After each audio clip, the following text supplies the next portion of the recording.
दाइमा। आज कक्षा 11 के लिए हिंदी में पाठ 8 जामुन का पेड़ पढ़ा रही हूँ, जिसके लेखक हैं कृष्णचंद्र। तो इस पाठ में केवल बहुत छोटी सी बात ही बताई गई है, लेकिन है छोटी बात पर वो बहुत बड़ा अर्थ रखती है हमारे सरकारी तंत्र के लिए।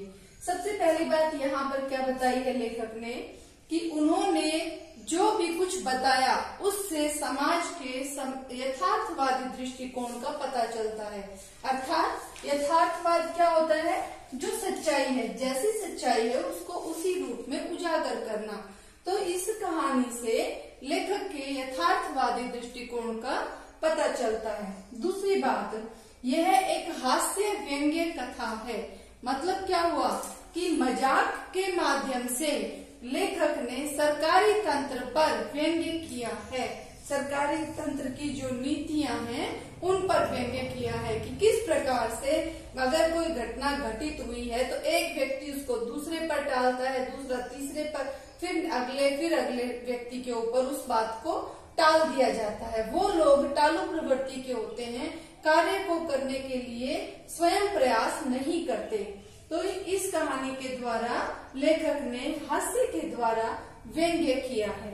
अगली बात है यहाँ पर, चीजों को अनुपात से अधिक फैलाने की बात कही है। अर्थ क्या हुआ इसका कि उसकी जरूरत नहीं थी। एक आदमी यदि जामुन के पेड़ के नीचे दब गया है तो उसके लिए क्या चपरासी को बुलाना है, फिर चपरासी मैनेजर को बुला रहा है, वो सुपरिंटेंडेंट को बुला रहे हैं, वहां से फाइल मंत्री के पास जाती है। तो ये सब चरण करने की आवश्यकता क्या थी? सिर्फ वहीं पर ही कुछ लोग मिलकर उस आदमी को निकालकर उसकी जान बचा सकते थे। लेकिन चीजों को आवश्यकता से अधिक फैलाने का यहाँ पर वर्णन किया गया है। उसके बाद है, सरकारी कार्यालयों के तौर तरीकों पर व्यंग्य किया गया है। ये इसका हृदय है इस कहानी का कि सरकारी कार्यालय के तौर तरीके पर किस प्रकार से व्यंग्य किया गया है। सरकारी कार्यालय क्या कार्य करता है?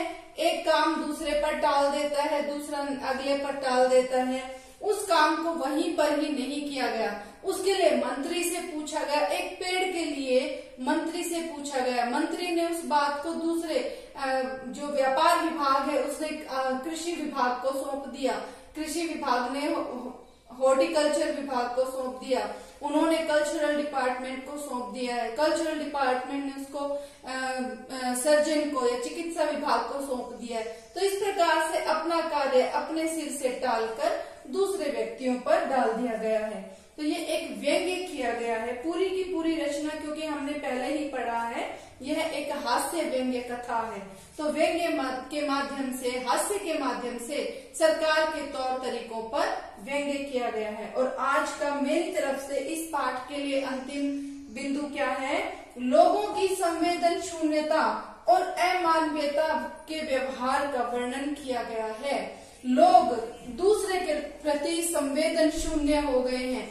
उसने जो गलती की, जो व्यक्ति पेड़ के नीचे दबा पड़ा है, लोगों को उसकी चिंता नहीं है, बल्कि क्लर्क क्या बात कर रहे हैं आपस में कि इस पेड़ की जामुनें कितनी अच्छी थी, मैं अपने घर लेकर जाता था, मेरे बच्चे खुश होकर खाते थे।